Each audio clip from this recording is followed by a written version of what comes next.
We think that we're going to be happy by getting a person, but you'll never be happy by getting a person that doesn't meet your needs. It doesn't matter how impressive you think they are. That's the danger, right? That's the trap people fall into. I've fallen into it. One of the world's leading dating and relationship coach. He has helped millions of people find love. Matthew Hussey. We write people off at lightning speed. They may have a wisdom that you never picked up on. The reason so many people never reach the point of real relationship is because... Hey everyone, I've got some huge news to share with you. In the last 90 days, 79.4% of our audience came from viewers and listeners that are not subscribed to this channel. There's research that shows that if you want to create a habit, make it easy to access. By hitting the subscribe button, you're creating a habit of learning how to be happier, healthier, and more healed. This would also mean the absolute world to me and help us make better, bigger, brighter content for you and the world. Subscribe right now. The #1 health and wellness podcast. Jay Shetty. Jay Shetty. The one, the only Jay Shetty. Everyone that we know since we're young wants to fall in love. And we've all heard so much advice on love that has somehow become our version of what love is. Or we've all seen so many love stories, whether it was a bad love story with our parents, whether it was a good love story with our uncles and aunts, whether it was our older brother or older sister, whoever it was. Where did your earliest ideas of love come from? And which ones do you still agree with and which ones do you disagree with? I suppose on some level, some of them must have come from my upbringing. You know, my mum talking about, you know, the kind of giddiness that she felt for my dad when they first met, and, you know, the attraction. I'm sure so much of it was songs and movies. I suppose the thing that I think about now is like what I value today is different, I think, than what I might have valued at 21. I still, you know, I very much value attraction and chemistry because I think it's going to be a long road if you're in a relationship that doesn't have those things. But the things that became kind of non-negotiables for me changed, like finding someone who brings me peace and being in a relationship that felt peaceful. That was something that made its entrance later in my life, and I paid the price for it not making its entrance sooner. I was in multiple relationships that really robbed me of my peace. And so I think that probably early on, I wasn't seeking peace. I was seeking just the ride, the experience of feeling these incredible feelings for somebody, and also perhaps being heroic to that person. I think that was probably an early idea that, you know, there had to be something heroic about the way that I showed up or presented myself. I can relate to that. And I think that for a long time that prevented me from ever really being seen. You know, if you'd have asked me at 25, are you vulnerable? I would have been like, yeah. I wouldn't have said no. I wasn't self-aware about it, but like there was a lot that I never really brought forward about myself. I think that we are very good at like, you know, we all tell the hero's journey of our life, and we love that, right? Because it's a kind of, here's where I was and here's where I am now. You know, whenever you hear like a rags to riches story, it's back then I was in a bad spot. Now I'm in an amazing spot. And I remember I used to tell stories like that in my life. I could be dating and telling stories like that of where I'd come from and where I am now. And there was nothing really vulnerable about those stories. There was still the story of how I'm awesome.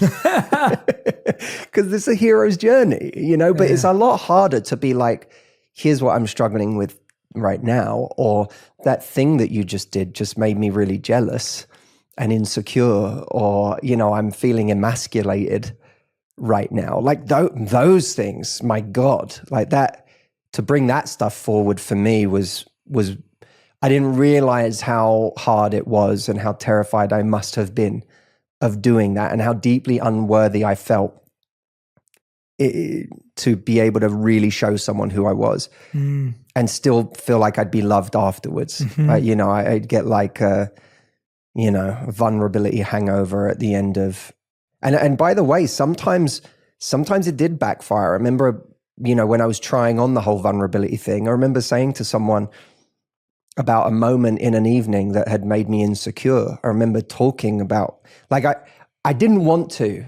but could tell I was being passive aggressive and cold, and the walls had gone up. And so I was like, I'm not being, that's the hard place to be, right? When you're not being your normal, fun, loving, happy self, but you're also not being honest about what you're feeling. So you're just in this weird no man's land of like being unpleasant to be around. And I realized like this, I can't hide how I'm feeling right now. And instead of like gaslighting this person that I'm fine and I'm not, let me just share something that made me insecure.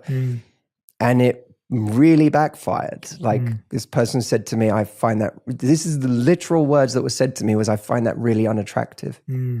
And it crushed me because I thought, I was like, in my head, I was like, I'm never doing that again.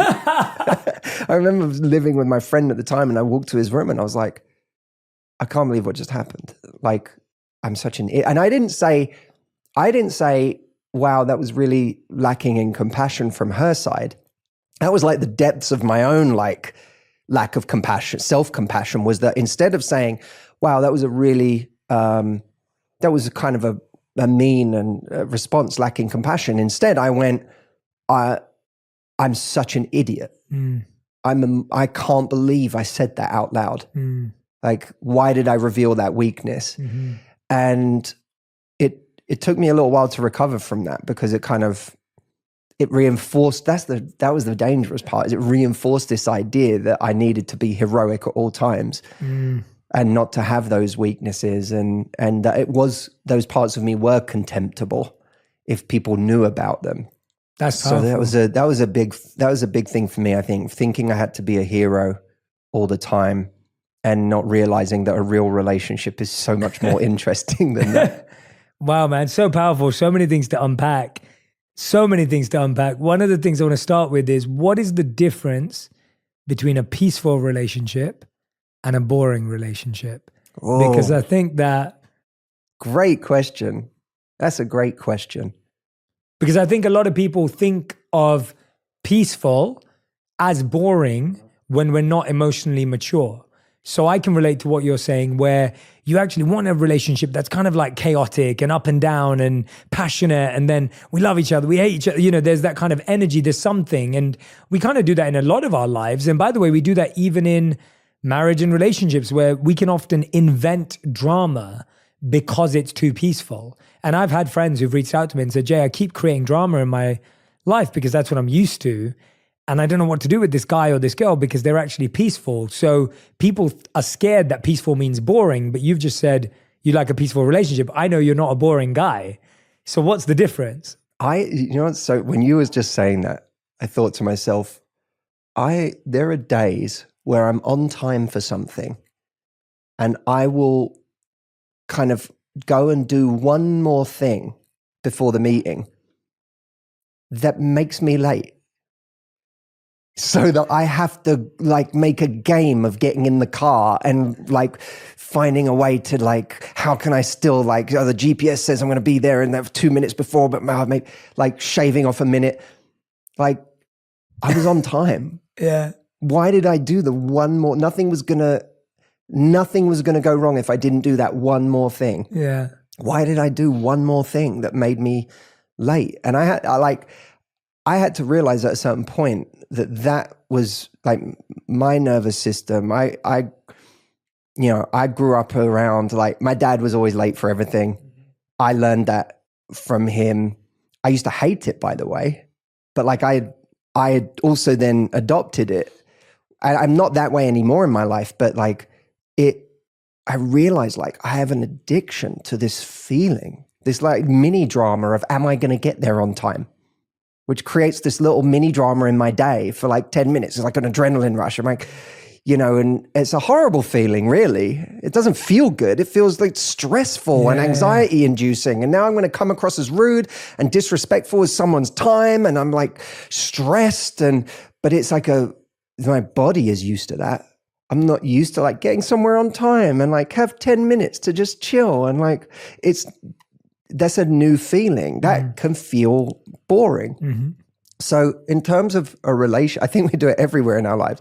In terms of a relationship, I knew when I met my wife, Audrey, that I had found peace that wasn't by any means boring because I felt at home.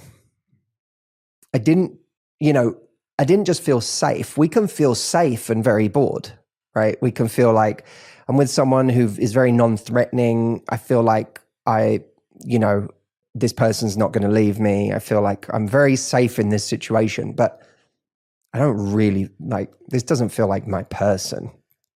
I just feel safe.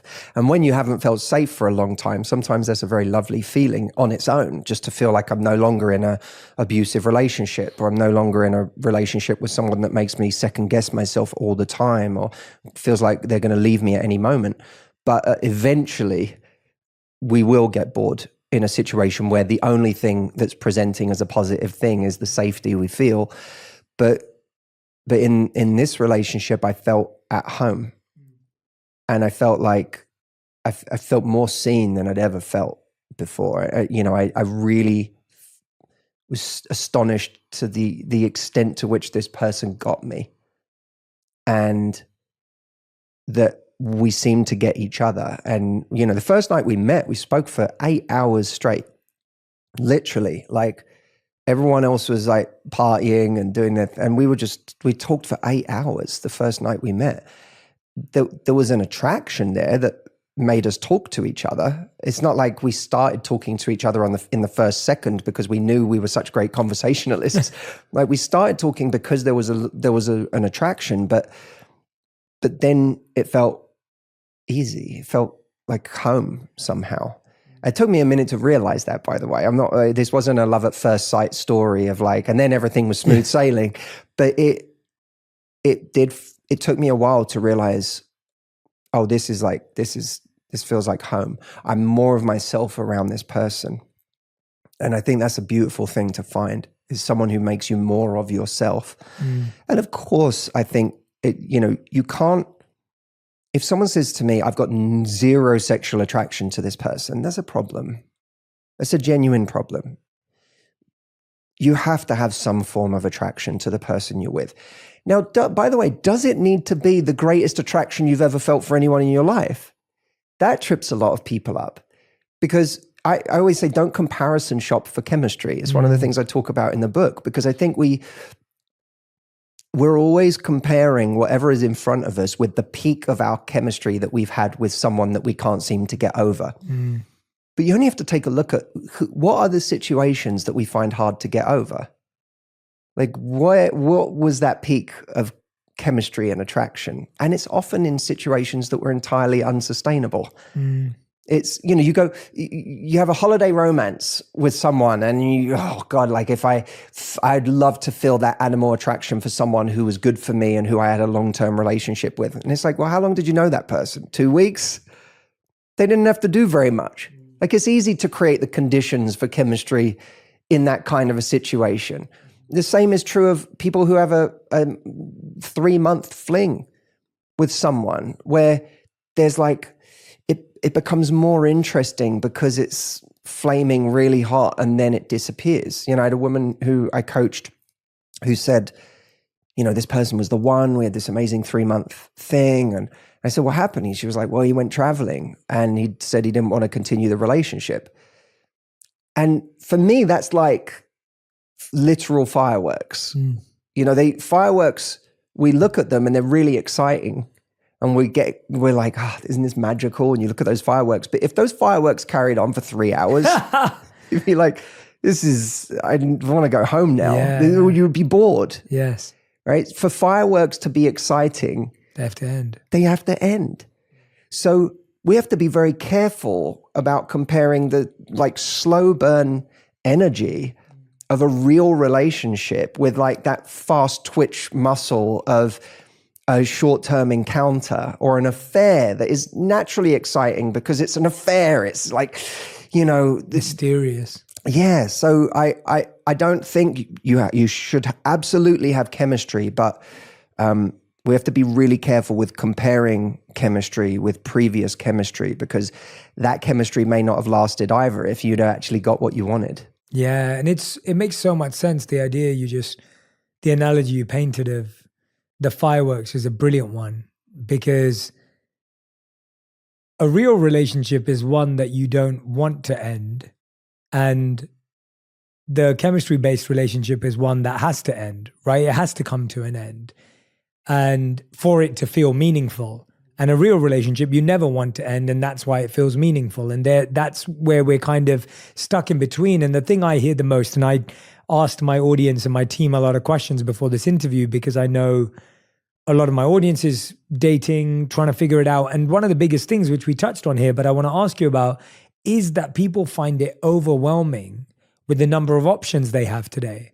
And I've spoken to friends who are like, well, this guy's great, but maybe there's someone greater, right? And we're constantly living in this, they're good, but maybe they're 50%, and maybe there's a 51, and then maybe there's a 79, and maybe there's a 99, because I can see someone else over there has a 99.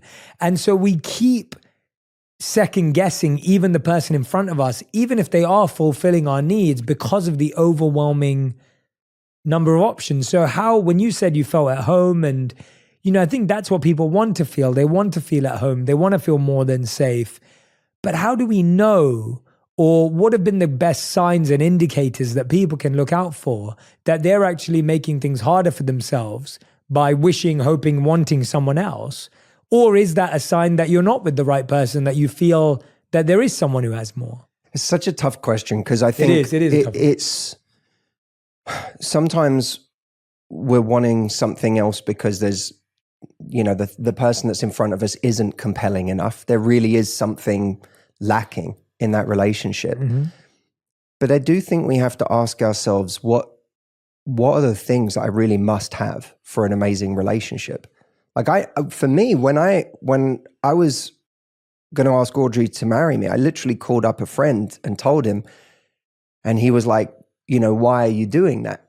I'm just curious. Like it was almost like his way of testing whether I was ready or not, whether I was just in some crazy like infatuation and I said, I'm ready to build something in my life. I feel like for me, my dating life was just like hitting reset all the time. And it was honestly at a certain point making me anxious, like dating and being with different people. And it just didn't, there was a time in my life where that was really exciting. And then it started to just go the other way. And I had to listen to that and go, this isn't going to work. Like this isn't where it's at. This isn't making me happy. This isn't bringing me peace. The way that I was dating it had almost like an addictive quality to it that was really unhealthy. And I thought, this isn't going to be a good look 10 years from now. It's not going to make me feel good. It's not going to bring me more peace, which is by the way, that doesn't mean that you know how to give something up. When you have those realizations, you might realize eating healthier would be better for you, but it doesn't mean that you've trained yourself to be able to do that. But I got to a point where I said, I want to build something now. And with Audrey, I thought in my head, I was like, I'll never find a better builder. And I said that to him, like, I'll never find a better builder. This is the builder for me. Like, we're going to be able to do such amazing things together, and the life we'll have, and her level of empathy and compassion, and, the person that I am with this person, the way she makes me feel, like that's truly special. And I'm not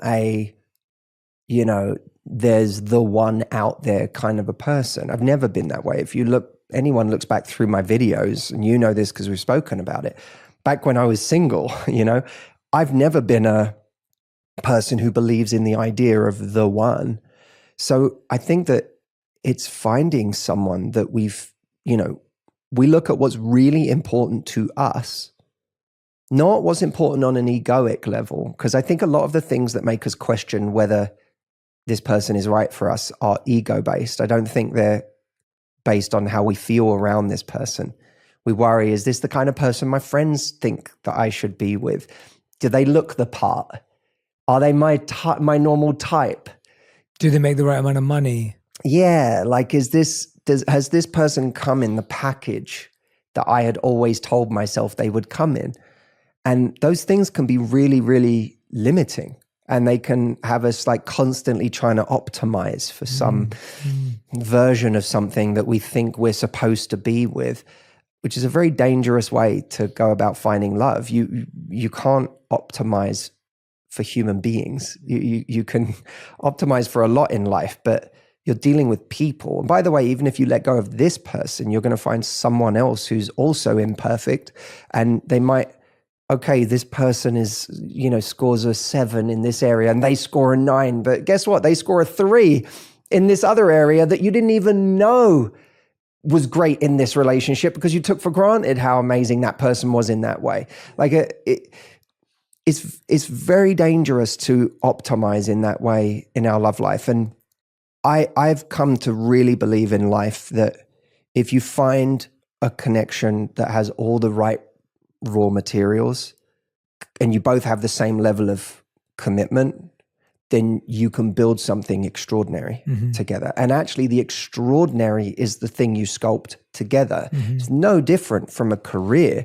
Neither you nor I started by doing our dream version of this. It's evolved and evolved and evolved and evolved. And every year you sculpt it a little closer to your ideal way of doing it all.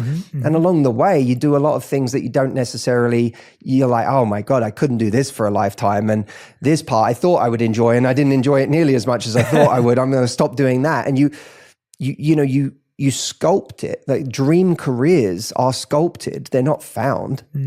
And I think that that's true of relationships as well. Like I'm more grateful for my relationship with Audrey the more time goes on. Yes. Because we keep sculpting it into something that's better and better. What that requires, which is really hard for a lot of us, myself included for many years, and this was one of the things that I think really hurt me, was I got myself into an incredibly indecisive state where I was constantly second guessing myself. And I, when we think of what are we worried about in our love life? For so many of us, it's that we're going to settle. Yes. I'm going to settle for the wrong person. Well, I think we can actually start to reclaim the language of settling and make it into a very positive thing. That what if it wasn't settling for? What if you decided to settle on? Because when you settle on someone, there's a power to that. It's like you resolve to say, I'm going to settle on this. It's like people crossing a country when a country is, it's like people crossing America and deciding when to stop. Yeah. Where, at what point did the early settlers say, this is good enough, I don't need to keep going. Like I've found an amazing place. And when you find that place, you go, I could live here. Then you settle on it. And it's only by settling on it that you can make it great. It's only by putting your attention on it like a laser that you can see what it becomes. And I don't think that I ever really settled on anything in my love life in a way that gave it a chance to see what it could really become.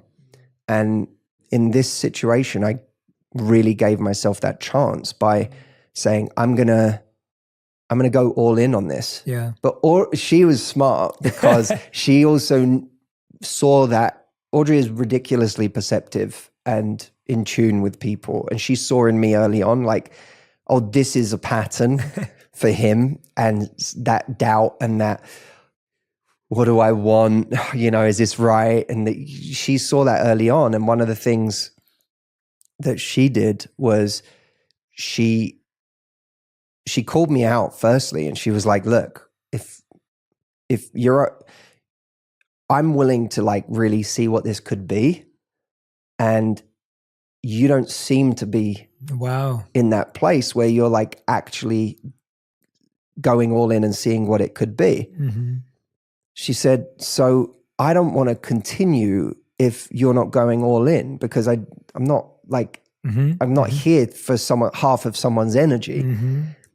And the way she phrased it was amazing, because she said to me, look, that doesn't mean like 6 months from now we could break up. Yeah. You might decide this is wrong for you. I might decide it's wrong for me. Mm-hmm. And no one's the villain if that happens. But if you're not willing to go all in right now to at least see what it could be and give it your real effort, then this has to end here for me. And what was amazing about that is that it lowered the stakes for me, especially when she said, because I felt like, you know, in the past I had hurt, well, I didn't feel like I had hurt people, and I had been the villain. And I was like, I can't do this anymore, because I also suffer from ridiculous guilt. So I was like, I can't do this again. I was like avoidant, because I was like, I don't want to get close enough to anyone to hurt someone. If I hurt someone, I'm going to feel sick, and that's going to haunt me. And then, you know, I'm just making myself miserable and them. And so I had all this like stuff. And when she was like, if 6 months from now you decide this isn't for you, that's okay. You're allowed to do that. That lowered the stakes for me. But by also demanding as a standard, and that's what so much of this book is about, how to raise your standards and what that looks like in practice. Because I think the reason so many people never reach the point of real relationship is because they don't have standards for what they expect and how to communicate and know how to communicate those standards. But because she had a standard that she lowered the stakes, but she also had a high standard that said, this is the price of entry for continuing. That like allowed me to fully invest. Yes. And when I fully invested, that thing started to actually realize its potential, and we got to see what it actually was when I was showing up fully and she was showing up fully. So I sympathize with anyone who is struggling with those decisions in their love life. I don't judge anyone for it, because I struggled in my love life I wrote a whole chapter of the book called Never Satisfied, because I related to that idea that, you know, you find someone who you chase, who feels exciting to you, but they break your heart, or you go for someone who feels safe and you're bored, you're doubting yourself, you're doubting whether this is the right person, and you just sort of, you know, cycle between those two different extremes. And it became not just a goal for me to help other people, it became a goal for myself to go, I need to figure out how to be happy here, because otherwise I'm going to constantly oscillate between feeling suffering because I'm chasing someone who doesn't want me, or being with someone where I feel like I'm not fully there, and that's not fair to them, and it's not fair to myself. Like, I need to figure out a way to be happy here. So much of this book is about finding that peace and that happiness that I feel really, really lucky to have been able to find in my own life, because I wrote this book single, heartbroken, then dating, then, you know, falling in love. And then the last edit I did, you know, for 2 days on my honeymoon. Like, that was a crazy arc for me. So it wasn't something that was created by a married person who was just like, here's all this answers. I was like, some of these chapters I wrote in the worst possible pain of my life. You know, you talked about standards there, and obviously that's such a big part of what you felt with Audrey in that moment. I think what scares us about setting standards is that we think it's going to scare someone away. So Audrey saying that to you requires so much self-worth in her saying, I may lose this guy if I say this, but I know that's where I'm at. You being vulnerable with that person many years ago saying, I'm going to open up about my life, and them saying, that's not very attractive, I don't find that attractive. That was you again trying to demonstrate and be vulnerable. But because you were with someone who wasn't emotionally compassionate enough to receive that, And because you didn't have enough self-worth, you made it a weakness in yourself. It sounds like when Audrey said that to you, if you would have said, well, I'm not in, she would have been like, okay, cool, we're not in then. It's not happening. It doesn't sound like she would have been like, oh my God, he doesn't like me. I'm not good enough, because she had a certain standard. And that's what standards, whereas when you were trying to be vulnerable, it was like trying to be vulnerable, but it wasn't a standard yet. Well, no, it wasn't a standard. Tactics are different from standards. That's what I was Not that yeah. when I was being vulnerable, that was a tactic. No, I didn't think it was a tactic. But like, we do constantly employ faux standards that aren't really standards. They're just a tactic. So it's like, I'm not going to text this person back so that I generate interest. And then if it doesn't generate interest, 3 days later, we text them anyway. That's because it wasn't a standard. It was a tactic. Well, yeah. When a tactic we do to try and get a result, and if it doesn't work, we go for a different tactic.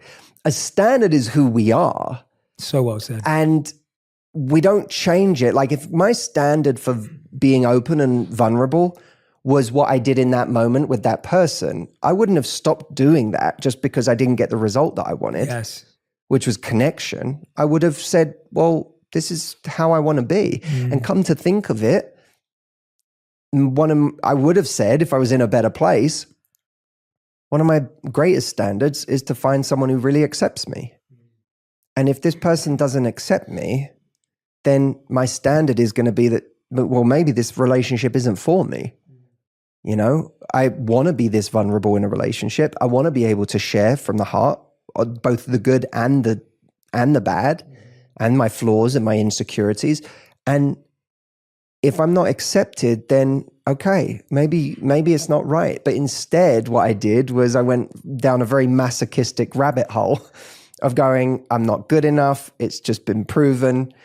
I'm never going to reveal those weaknesses again. And I stayed, right? So you're right about Audrey, because I can guarantee you, if I had not then said, all right, I'm going to show up differently, she would have been out of there. And the big difference is we have to make the goal our happiness, not a person. You know, we think that we're going to be happy by getting a person, but you'll never be happy by getting a person that doesn't meet your needs. It doesn't matter how impressive you think they are. That's the danger, right? That's the trap people fall into. I've fallen into it. Someone's particularly exciting, impressive, charismatic, gorgeous. They have all these things that you go, this makes them a very valuable person. And then you say, well, my needs don't really matter anymore. The only thing that matters is I can get this person, because we think if I can get this person, then I'll be worthy and I'll be happy and it will all work out. But everyone out there, most people out there have been in a relationship where they thought it would be heaven to get someone. And then they experienced what the relationship was actually like when their needs weren't being met, when they didn't feel safe, when they didn't feel acknowledged, when they didn't receive someone's empathy, when they felt like they couldn't really be themselves around that person, when they felt like they were constantly clinging on to the relationship because they never, they were in a relationship with the person, but they never really felt like they had them. There's a special kind of hell to be in a relationship like that. And at a certain point, we have to come to realize that this relationship, I keep telling myself I'm going to die if I lose it, is worthless if I don't get these couple of things that are missing. Yeah. And so for me, one of the greatest ways to have a standard next time round is not you. There's a whole, I wrote 2 massive chapters in this book on how to be confident, but you don't even need confidence for standards in the beginning. Yes. You just need to know that I can never experience that again because it's too painful. It's like you don't need to, if I put your hand in a flame, you don't need a standard or confidence to get out of it. Yeah. You don't need self-worth to get your hand out of the flame. It's just too painful. I can't do that again. And a lot of people, especially people who leave really abusive or difficult relationships, a lot of them, when they have enough time away from it and their nervous system calms down and they start to experience a different reality. Yeah.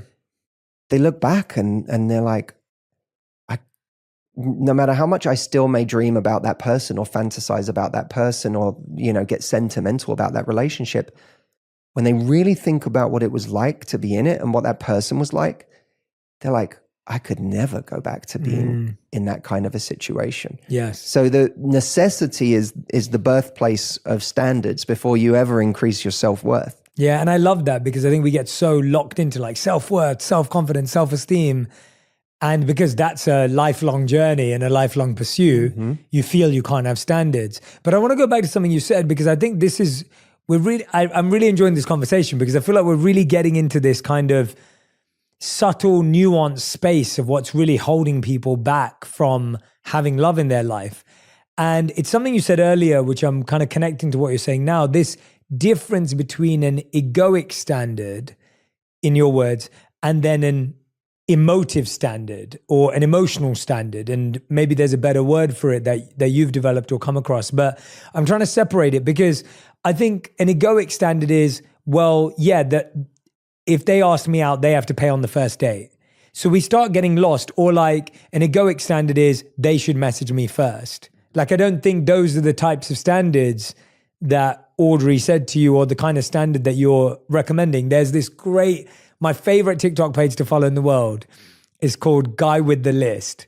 Have you seen this guy? No. So what he does is he'll take random videos of girls who share their icks, and they are hilarious, right? They are the most ridiculous things. Like, it's like, I don't like guys who work out with their mates, all the way through to I don't like guys with a big bum, right? Whatever it may be. And this guy, what he'll do is he'll take the clip of a girl saying that, and then he'll go to his notes page in Apple and add it to his list of things of not to be. It's the best page in the world. So it's just the longest list of He's on ridiculous... 794 the last time I saw. And it's like a guy with the list. It's brilliant. And the reason I bring it up is because I think that's what we think standards are now. Yeah. And I think, to your point earlier, I think you labeled it an egoic standard. So walk us through how we transform our egoic standards into, I'm calling them emotional standards, whatever the right word is. How do we transfer them over? Because I think we think we're setting standards, but they're standards like, he's got to pay on the first date, she better text me first, I won't reply for a week, the example you gave. And I think that's what's tripping us up. Yeah, I think that it's almost like there's standards that arise from ego and there's standards arise from what's going to make us happy. And that the two are often completely different, right? Because actually the things that make us happy can be much more subtle and less prescriptive than the things that feed our ego in some way. There's 2 points I want to make about this. Please. The first one is in relation to the kind of inherent judgment that is in so many of those icks and yeah. so many of those things. I would never want someone who's like this. I would never want someone who does that. We write people off at lightning speed, and not just entirely superficial things, but ways that people are not like us, right? So you've got people who are like, oh, if they're not into, especially like, your audience is into self-development. My audience tends to be into self-development. It's very easy for someone who gets into self-development to suddenly be like, I want somebody else who's into self-development. Yeah. Right. And I get that question all the time. Like, now that I'm doing all of this growth work, I want someone who can keep up. I want someone who's on my level.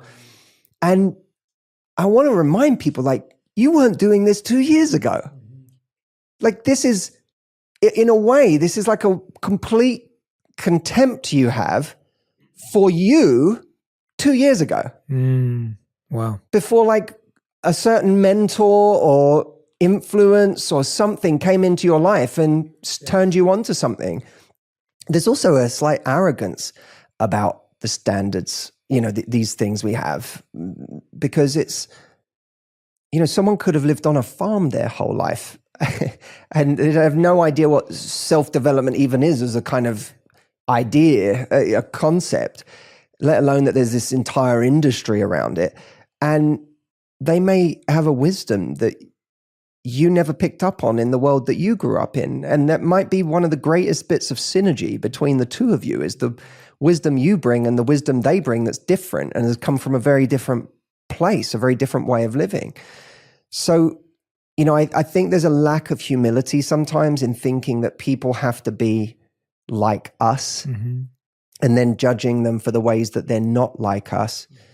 And a lot of the way we judge other people arises out of a lack of self-compassion because we haven't really accepted ourselves. We haven't really, you know, I know every time I got punched in the face by life, every time like I took a big hit and I, you know, experienced a really bad heartbreak, that was a big one for me, like a very humbling experience for me. I experienced years of chronic physical pain. And when that happened in my life, I like truly just hit a kind of bottom because I just didn't know how I would ever, I tried everything in the world and I couldn't make this pain go away.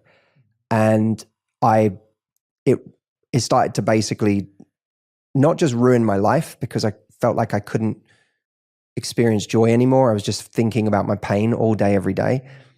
But it also robbed me of my confidence because I started to feel like, wow, no one's going to be attracted to this version of me that is so frail and fragile and doesn't feel like I really didn't identify as the heroic version of me anymore. I was like, I'm going to be perceived as pathetic by someone who wants like a strong person because I feel so on the edge of breaking the whole time. Because anyone with chronic physical pain knows that it's so centralizing, and even doing basic things can feel like it's too much. But my point is that going through those things in life, it allowed me to access a level of compassion for other people because I was like, God, how many people have I written off in my life because, you know, they're this way or they're that way or they're, you know, and look at me right now. I'm like on the floor. Yeah. And I found that as I came to accept more of myself and be honest about my own stuff and not just the things going wrong in my life, but even just difficulties. Like if you have a jealous moment and it makes you a little crazy, then you're not so quick to call other people crazy when they, you know, react to insecurity they have and it makes them do something extreme in that moment. You know, like she's crazy. You can't believe what she did. Like she's crazy.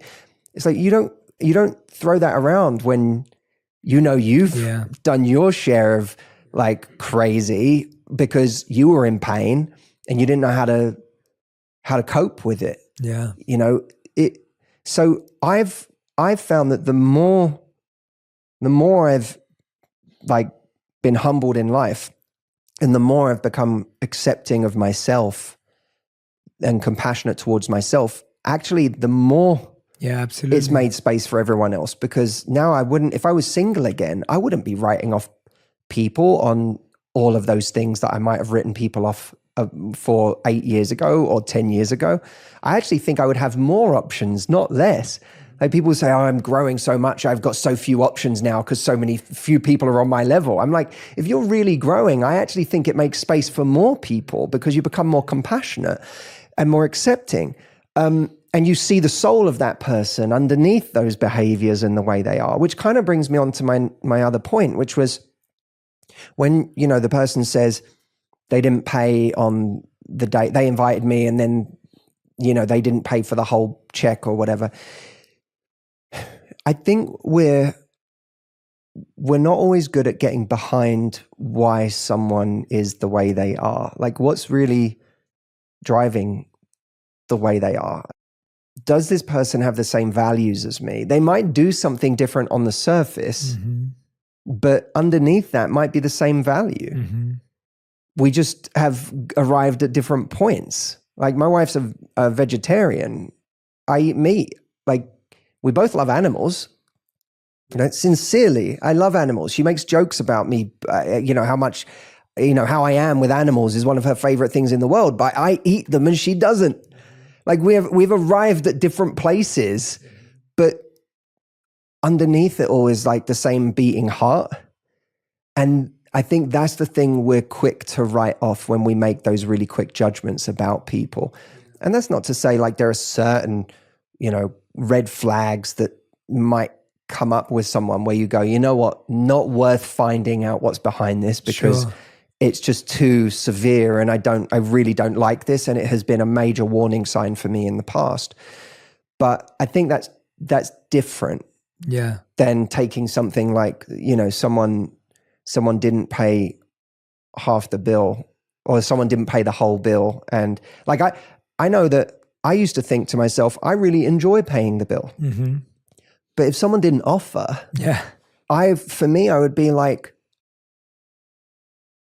and this is even my judgment, right? Because that, for them, it might just be conditioning and it might be, there were times where I even spoke up about it where I found myself paying constantly and I got brave enough to say, hey, it makes me feel kind of taken for granted that you don't ever offer to pay. I've been in situations like that in the past. And sometimes if you said that to someone, they'd be like, oh my God, I feel awful. Like they're so embarrassed. And they're like, they will then feel shame about it and be like, God, they look at themselves and they're like, oh, I slipped into a pattern there that I don't like. Especially if I express that it's not that I don't like paying, it's that I don't feel like we're a team. Yes. That might make someone go, well, I value being part of a team as well. And I actually don't like that you don't feel like I'm a great teammate. That's the last thing in the world I'd ever want to be. Yeah. So now like you can actually come together because of a moment where you say something like that. But I know if I was on a date when I was single and someone didn't even offer, and by the way, I would still pay. Yeah. I still wouldn't let them. Yeah. But if someone didn't offer, there would be a little piece of me that would be like, that doesn't feel like teamwork. Yeah. And maybe fine if someone invites you on a date and they let you pay half. Okay, maybe you say, I didn't love that. Yeah. But maybe you see, like maybe that needs to play out once or twice more before you decide everything that means about the person. Yeah. Well, I think you just hit the nail on the head. It's like actually having, and I know this isn't sexy and it's not popular, but it is what you're trying to say, that having the clarifying conversation around why someone behaves the way they do is far more useful as to whether this relationship has a future than what they do. So the fact that you're paying or someone's not paying actually doesn't show anything unless you had a conversation about why that's the case. And actually how they deal with that conversation and how they respond to it is going to give you all the notes you need as to whether this relationship has a future or not. Because what ends up happening, that's with a very tangible thing with paying. There could be something that person does that annoys you and you let it go for the first month. You let it go for the first 3 months. Now you move in and it triggers you and you're like, God, can you just stop doing that? You've been doing it for 9 months now. And they're like, well, wait a minute. Why didn't you just tell me that? And it's like, well, if we actually talked about it on month 1, I know Radhi and I have had so many conversations like that. And it is true that as you spend more time together, A, you discover more things you disagree on, and B, you discover more things you're grateful for. They're both happening at the same time. And the disagreement doesn't turn into a disconnect because you have the skills to say, I know how this person deals with challenging conversations because we've had them for so long. We're not waiting for 3 years to have our first challenging conversation because we've already had them about less important things. And now that we're growing up together, like, I think a lot of people aren't having the early conversations. So when it comes to like, how do we want to raise kids?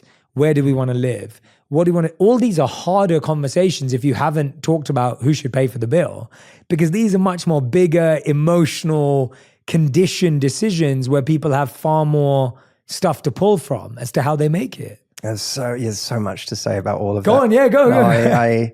You're absolutely right. And Christopher Hitchens used to say it's more important how someone thinks than what they think. And I think that when we're being too judgmental or assumptive, we don't necessarily learn how someone thinks, we learn what they think. And then we discard them based on what they think or what they do. You're absolutely right that by having the conversation, you see how they deal with the conversation itself, which should, by the way, for anyone wanting a serious relationship, that should be like one of your baseline needs, is that I need someone who is willing to have real conversations with me where we can acknowledge things, because someone who can't acknowledge things can't grow. right? It's like one of the key features of narcissism is the inability to admit wrongdoing. And that breeds incompetence, by the way, because if you can't admit wrongdoing and take ownership, you can't get better at something. So, whether you're dealing with narcissism or just someone who can't see themselves clearly or can't acknowledge the way you feel or the way something they've done has made you feel, if you're in that situation, it's going to be a rough relationship. So how soon do you want to find out the way the two of you engage on that level? But it's also engaging on that level is a form. This is, I think, what we forget is that, well, let me make 2 points about Please. this. I wrote an entire chapter in this book on hard conversations, not just because we tend to avoid them at all costs, because we don't like them. Like, it's like, in Fight Club where he says like most men will do anything to avoid a fight. Like, it's like most people will do anything to avoid a hard conversation because we just hate, it's awkward, it's embarrassing. Many of us grew up not being good at confrontation or not being taught how to have healthy confrontation. And so we avoid it. And we hold on to it. And we're afraid what will happen if we speak up about our needs. I know that one thing I did a disservice to people that I had in my love life in previous times of my life, because the times where I might have really needed some time to myself, I didn't express it. And then by not expressing it, because I was afraid, I then became like resentful and avoidant and started to push that person away because I had just decided my needs couldn't be met in this relationship without giving them a chance to even see that part of me and show up for me in that way. So we do that all the way to the beginning of dating. We do that when we see, that I joke in the book about red flags, because I'm like, if we listen to every single piece of advice on the internet about what's a red flag, not only would everyone be undateable, so would we. Yes. Right? Like, I'd be excluded from the dating pool because I for sure have some of those red flags or have had at some point in my life. So, and that's, I don't want to be hypocritical. I've been a contributor to the advice on red flags, but like when you start adding them all up, you're like, oh my God, is there any room for mistakes? Is there any room for someone to do something that, isn't them on their best day? Now, Robert Greene, I heard him say, if someone does something, pay attention to that, because nobody ever does anything once. If they did it once, it's a pattern. I think that's an amazing, like if I was creating a survival guide for life, that would go in it because it's great advice. But I also know that there's things I've done in my life or my relationship that I did once, especially after a hard conversation I felt bad about and decided I don't want to be that person, or I don't want to do that again. So we do want to reserve some space in life for the fact that we can learn, we can adapt, we can progress. What I know for sure is that people don't progress without the hard conversations. What we ignore, we tacitly approve. And what we point out bravely, albeit there are elegant ways to do it, and I show people elegant ways to do it. In the book, Yeah. That to me is then, you're looking for progress. Like, when I've mentioned it, does it bring us closer together? Because in the right situation, communicating should actually bring you closer together. It shouldn't you shouldn't feel gaslit. You shouldn't feel like you're called crazy or difficult, or that should actually bring you together. And then our standard has to be that by having that conversation, I need to see progress in that area. And if I don't see progress in that area, I'm not going to ignore the fact that there's been no progress in that area. But if there's no progress, now it has become a kind of a delusional thing to expect that they are going to change. But I can't stress this enough. In our love lives today, everyone is really, really good at, and rightly so, this is what they're talking about is real, but we're really good at complaining about what dating is like today and how hard it is. Sure. And it is. Like, it is hard. Finding love is hard. It is the Wild West. There is so much bad behavior. There's so many ways to there's just so many ways for it to be bad. And unfortunately for us, our love life is an area we can influence, but we can't control it to the level of precision that we can other areas of our lives. If we want to lose weight, we can eat better and we can work out, and our body will change. May not get to our perfect weight, but it will change reliably. In your love life, you can go on a date every day for the next year and still not find love. Or you can find love and 6 months later, that person cheats on you and leaves you and you're back to square one. It's a maddening area in many ways because we deeply want to find love. It is one of the most human of desires is to find love, and it panics us. At first, it frustrates us and it makes us angry, but at some point, for many people, it panics them because they're worried, I'm never going to meet anyone. We can't just decide I'm going to find love in the next 3 months and make it happen. But what we have to start taking ownership of, and where we have to start taking our power back, is that you can go into your dating life from a place of leadership. And so many people, I think, go in with a state of following, like, what's the level right now of people's effort? What's the level of men's chivalry? What's the level of whether people pick up the phone or not instead of relentlessly texting? What's the level of communication between dates, or the what I can expect from someone in terms of assurances that we're just seeing each other? Like, there's all this rhetoric about where things are and people don't try anymore and no one wants to commit and so on. But if you're not careful, you can get into a really passive state about all of that. Yeah. Mitch Albom said, if you don't like the culture, you have to be brave enough to create your own. I love that. And by the way, that's what we do in business, right? That's what you've done in your business, is that you've created a culture that you love, that is right for you. And that's what you know, in the most positive way, infect your team with, is that beautiful culture and that amazing way that you see the world and the way that you do things. And it makes your organization unlike any other in the world. It's got your thumbprint on it. That's the beauty, in a way, of starting a business, is that you get to do it your way. And our love life can be the same. We can decide, what's the culture that I want to have? Instead of commenting on culture, what's the culture I want to create in my love life? If someone, if I'm sick of this whole constant texting thing, well, why don't I be the one to leave someone a voice note today? Like, why, if someone's just sent me the 50th text, why don't I send them back when they ask me, how am I doing today? Why don't I, just say, maybe it's too scary to call them, but maybe I just leave a voice note and say, hey, how you doing? I thought I'd leave you a voice note. I'm out with my sister right now. We're in IKEA. We're trying to find furniture for this thing. I'll send you a picture because I am dreading getting home and having to actually make this. Tell me about your day. Like, how you doing? Blah, blah, blah. Like, you can inject a different level of energy and enthusiasm or sexiness or flirtatiousness or whatever it may be. A little laugh here that's endearing.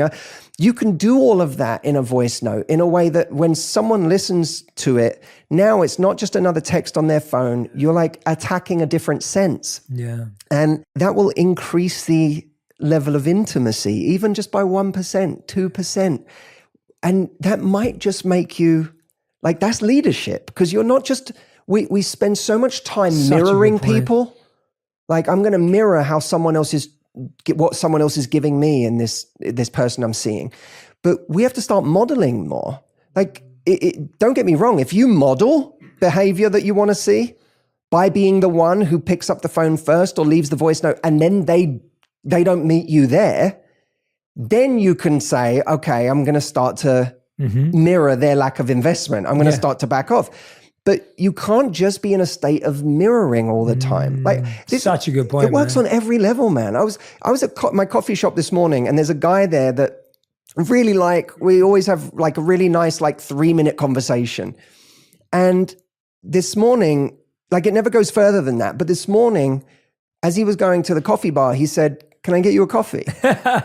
Now, I remember in that moment, I thought that was a little moment of vulnerability and leadership that was had the potential to upgrade the relationship. Yeah, do you know what I mean? Yeah. This is just another guy in a coffee shop, but it was we might hear, you offered me a coffee, I say yes, and now like our relationship is one where you got me a coffee. Yeah. And now we might sit for 10 minutes on, that's how things move. But they can't move if you're in this like fearful protectionist, I don't want to get hurt, I don't want to give more than the other person, I don't want to, that's not a good standard to have. A great standard to have is lead and model the kind of culture you want to see. And if someone doesn't meet you there, that's where the standard comes in. Yes. That's where of course the standard is modeling, but the counter standard, if they don't meet you there, is to say, this isn't someone I'm going to continue modeling that kind of investment for because they're not meeting me there. Yeah, that is, oh man, that is so well put. And I'm so glad that you made that so clear, because I couldn't agree with you more. I feel like we're limiting ourselves so much, and we're actually creating what you just ended on there. It's a really powerful point. We're actually creating a culture that even if this relationship lasts, it will be set at the wrong level. So the culture of that relationship now is we sometimes text, we rarely call. And now even if the relationship lasts and we do like each other a little bit, it's never going to change from that. So you're way better off setting the standard and the culture from day one and seeing if it develops and grows. And I find what most people do, and I think we've all experienced this, is for 3 to 6 months, we try and not disrupt the culture. And then 6 months later, we're like, no, but I always wanted this and I thought we were going to get there. And the person's like, no, but this is what we are. And I remember that Radhi, who's the only person I've ever been with since I left the monastery, like it was like, she was the person that I was fully clear with about who I was, what my expectations were, where we were. And thankfully, she was that back too. And we had some really hard conversations early on about some big things that were important to her, not important to me, not important to her. And what I loved was how we talked about those things and how we kind of navigated those things. And it's not that we're perfect and we don't have issues. We have so many challenges. You know, we've been together for 11 years now. There's so many things that have come up over the years that have given us different challenges. But the difference is we set a culture of how to deal with difficult things early on. And I think what I hear time and time again, and I know you hear this probably 10x the amount I hear this, it all comes down to the fact that we want people to like us so bad that we're willing to act unlike ourselves in order for them to like us. Because if they can like a version of us, then that's good enough for us. And so if the version is, I never bother you, I never text, I never call you, we will be that person for you because that makes you like me. We all love to be referred to as that person who's like, oh yeah, they're low maintenance. And we love that label. We're like, yeah, I'm low maintenance. And inside we're like, yeah, I mean, I've got way more needs than this. But guess what? I've set the culture of being low maintenance. Now a year later, they're like, wait a minute, you were low maintenance a year ago. Why are you high maintenance? Yeah, and there's two problems with that. One is that it can actually make it so that someone can't even really read us or our intentions. It's a bit like when someone is like, wants to be cool and indifferent. Well, there's a story I tell in the book of a friend of mine who was dating someone and then went on a trip. And he didn't really reach out to her on that trip. And by the time he got home after a few days, she said to him on the phone, the fact that you were away and you didn't really speak to me made me feel funny. Mm-hmm. Like it made me feel like you may have been sharing your bed with someone else. Mm-hmm. And they hadn't been on this isn't two people who had been dating for 6 months. They'd been on a couple of dates. But that was the moment when he said to me, I think I like this person. Mm. Because there was an intentionality to it. She didn't go, I'm being high maintenance by saying this. She just communicated what she was feeling. And by doing that, instead of being cool, indifferent girl, like chill, I'm chill. Like, I don't care that you didn't text me while you're away. She went, no. It made me feel funny. Yeah. Because the subtext is, it would hurt me to know, like maybe we haven't known each other that long, but it would still make me feel something to know that you'd shared your bed with someone else while you were away. That's a very powerful thing to do, because if he's seeing multiple people in that moment, all of them playing cool, indifferent, whatever, he now sees someone who is actually telegraphing the kind of person she is, that she's a 3-dimensional person, with real feelings and that she wants something more. She is not the kind of person to date if you don't want something more. And by the way, even the first time someone gets like just a little bit jealous of something can be a moment of intentionality in a relationship, because the moment you see someone's a little bit, like they convey a little bit of, even if it's playful jealousy, oh, I don't like, that made me feel funny. You're not allowed to text that, but whatever. You can go, it almost can make you like that person more, because you can go, oh, that's like, it's almost like you've telegraphed that we've gone to a new level where jealousy is even possible. Yeah. Because at the beginning, jealousy wasn't even possible. Exactly. Now it is. You must like me. I think I like you too. It's like we're so afraid of saying these things that actually telegraph intentionality, which is a really, really powerful thing. Yeah, but it all comes down back to the root of we're so scared, because we're scared that that person will leave. And often they will, because their friends saying to them, oh yeah, man, they're psycho. Oh, they're obsessive, leave, right? And so we don't want these extreme labels. And I think often, so we're scared of looking unattractive. We're scared of being unwanted. We're scared of being rejected, right? That's the reason we don't say any of this, because we're like, if I say that, they're going to think I'm psycho, crazy, obsessed. And I don't want to come across that way. And so I won't say anything until 1 year on, which, by the way, they're going to think the same exact thing when it's a full surprise. So I want to talk to you about that. And then the other idea that I see a lot of that people get stuck on is when they say something, they say it as a demand or a command, where it's like, well, I expect you to do this. And that's where I think it's unhealthy, because I like someone being honest with me, but I also don't want that to be my progress report, because I may have a really good thing to say back.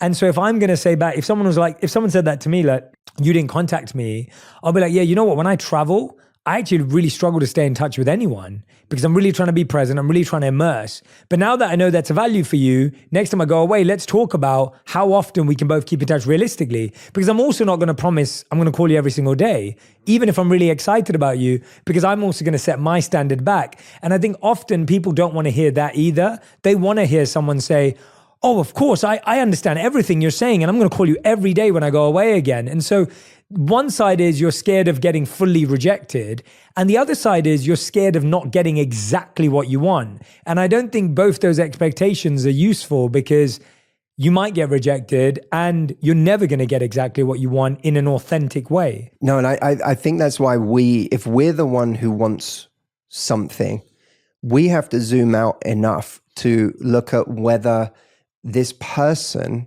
and what they bring to our life and what this relationship is like holistically is enough for us.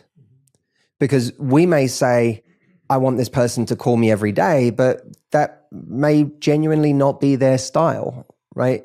They're not someone who enjoys sitting on the phone as much as you do. Yeah. They might pick up the phone and call you every couple of days, but in the meantime, they will text you, or it's like you have to zoom out and go, how much of this relationship, not these moments, whether they call or not, how much of this relationship Correct. meets my needs? What are the fundamental things? Well, I need to feel safe with someone. Like, I need to feel like they actually want me, and that I'm not kind of investing under a misapprehension about what this is. I need to know at a certain point that regardless of our differences, we're giving this a go and we're exclusive, right? So that might be one thing. Another thing is I need to feel like, whether it's on the exact platform I might have hoped, I need to feel like I get enough communication, holistically in this relationship to feel like I'm actually connected to this person. If someone very rarely travels and then they go away and you don't hear from them a lot when they travel, that may not be a big deal. If they're on the road half the year and then they're not really connecting with you while they're traveling, that's going to have a much bigger impact on your life. It doesn't make them wrong, but it might not be enough for you. Yeah. And that's where we have to start getting really honest with ourselves. We get so caught up in who's right and wrong, and we don't spend enough time just asking, is it right for me? Is this does this person work well with me? Are we compatible? And compatibility is everything. You know, you can't, I talk about 4 levels of importance in any relationship or any person, any dynamic you have with a person. The first one is admiration. That's just you admiring someone. It doesn't mean very much. They may not even know you exist. The second one is mutual attraction. That's when you actually know you like each other. The third one is commitment. That's when you don't just like each other, but you're actually saying yes to the relationship. And the fourth one is compatibility, because actually love isn't all you need. Mm-hmm. You need 2 people who actually work well together. You know, is this person, you know, am I good at handling them and are they good at handling me? Mm-hmm. Like I think that's a pretty good barometer of a relationship. I came to this. That's a great one. Yeah, because you're going to come with your stuff. This nonsense of like, we have to come to a relationship fully healed. Who does? No one. Who? Like it's this idea that gets talked about that no one actually does. No one comes to, I'm going to make myself whole and healed and everything before a relationship. Good luck. And by the way, half the people who say that stuff, who have been married 10 years, they weren't that way when they met their partner. Totally. So we find imperfect people, you know, we are damaged vessels that somehow still work. And that's beautiful. And we're trying to find another damaged vessel that we go, oh, I understand the fabric of their challenges and what they struggle with, or at least it makes sense to me when I hear it. And, you know, I have compassion for it and I have empathy for it and I have affection for it even. And vice versa. And so now when we go through our inevitable things, we're just good at handling each other. So it's when we have a standard, we may not end up exactly where we want to be, but the ultimate standard of holistically, are you getting what you need from this relationship? That's a really important question that not enough people ask. And as a result, they suffer in unhappy relationships. Yeah. It's so interesting to get into that kind of, you know, to go beyond that superficial conversation of make a list of what you want and like, you know, try and find it out. And, you know, that kind of egocentric list that we get. Let's talk a bit about breakups, because I think the challenge is that everyone in their life goes through at least 1 or 2, maybe more, really painful breakups, whether it's infidelity, whether it feels out of the blue, someone just goes, yep, not working out for me anymore, whether it's different goals and different plans and priorities that emerge over time. And I think everyone who goes through a breakup blames it on themselves often, thinks that this is the end, there'll never be another person. And it feels like a really dark, empty road and a lonely road. And I think it's really interesting because there's so many, you know, pieces of advice and everything about like how to get over a breakup. And I've talked about that as well myself, but I just find that it seems to be a path that you have to walk and have to take. And there's no real acceleration, or there's not, as you said, there's not like, I'm going to get over this breakup in 3 months, right? There's no timeline or deadline that you can set on it. But it's just uncomfortable, and it's almost like sitting in discomfort. What do we do when we're sitting in that discomfort? Well, when you're in the depths of it, because there's different phases, right?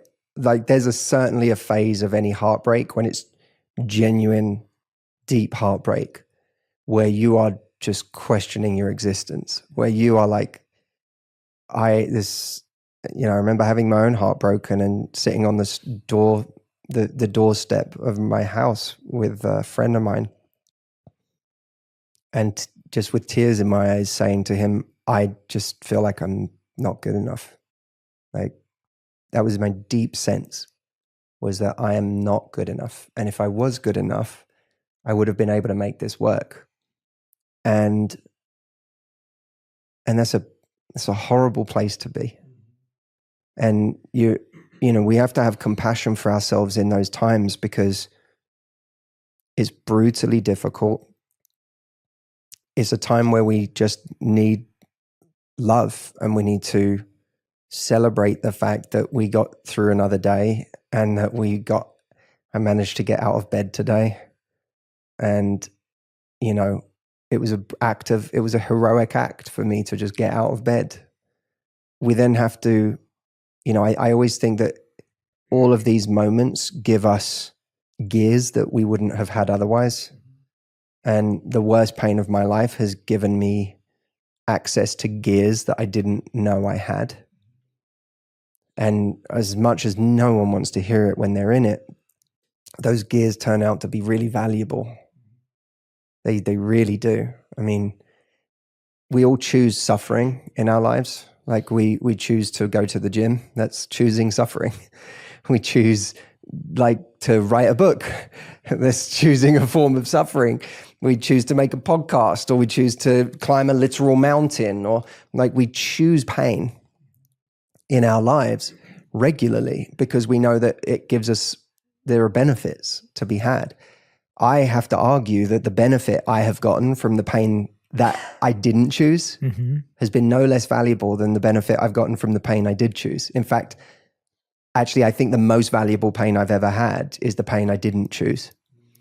And when you realize that, you can kind of almost, I think, look at some of the worst moments of your life as like a menu of pain. And beside the item on the menu is the very specific, unique benefits that can only come from this kind of pain.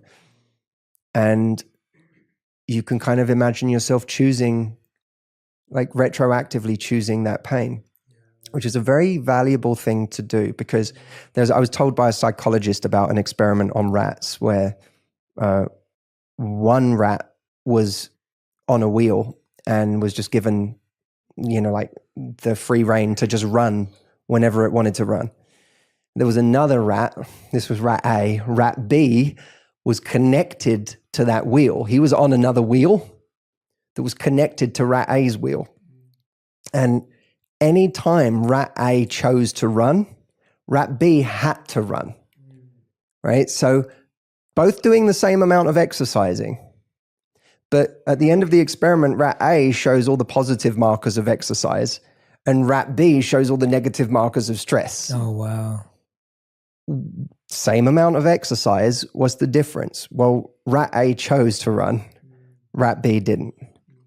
And there's something profound about that to me, because if we can take a situation that we didn't choose, who would choose to be heartbroken, right? It's the worst. It's a terrible pain. But what if in that pain you did realize, like, there is something here that I'm going to gain from this experience that I couldn't have any other way? That if I look on that menu of pain, this one has some really good benefits. Like, this one has some really amazing stuff.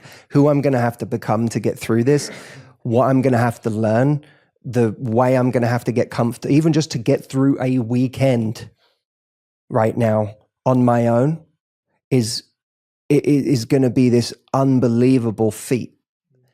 And to get comfortable in my own company and to sit in this pain, and there are such profound benefits from that. What if I did actually look at those benefits and say, they're so powerful that I'm going to choose this pain so that I can experience those benefits? And so you turn yourself from rat B to rat A, and all of a sudden you're not a victim of that pain anymore. You're the beneficiary of these exquisite gifts that you could only get this way. And that's one tool I've used to get through some of the worst pain of my life. And then on a psychological level with heartbreak, what I always remind people is that if anyone who doesn't choose you cannot be for you. If they don't see you, like, what is a relationship? It's someone sees you, they accept you, and they want that. That's the most beautiful part of a relationship. So if someone doesn't see you and accept you and want what they see, then this relationship is missing the most beautiful part of any relationship. It shouldn't even be, it shouldn't be desirable at that stage, because it's not it has failed the fundamental test of what makes a relationship worth having. We're not talking about a person who, you know, in at least the case I feel we're talking about, the person who was taken from us by life. We're talking about a person who's just walking around somewhere, still existing on the planet, but choosing not to be with us. That should lose its romance to us. You know, and to say, well, if that's the other game we play, is if it was a different time in life, if they were a bit older, they would have been ready to commit. If they had been in a different phase where they weren't so busy with their work, they might have had the space to really give to this relationship, but they said their work isn't allowing them to. If it's like we go through all these scenarios where it forces us into this sad love song of right person, wrong time. And that's a really like pernicious story.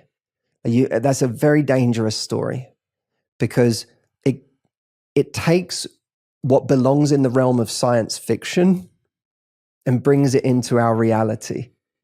Like when we're thinking about an ex from like 5 years ago, and we're like, I miss them, I don't know what, you don't even know who they are anymore. That was 5 years ago. They're a different person now in many ways. You're a different person now in any way. If you got together now, you'd be getting together as different.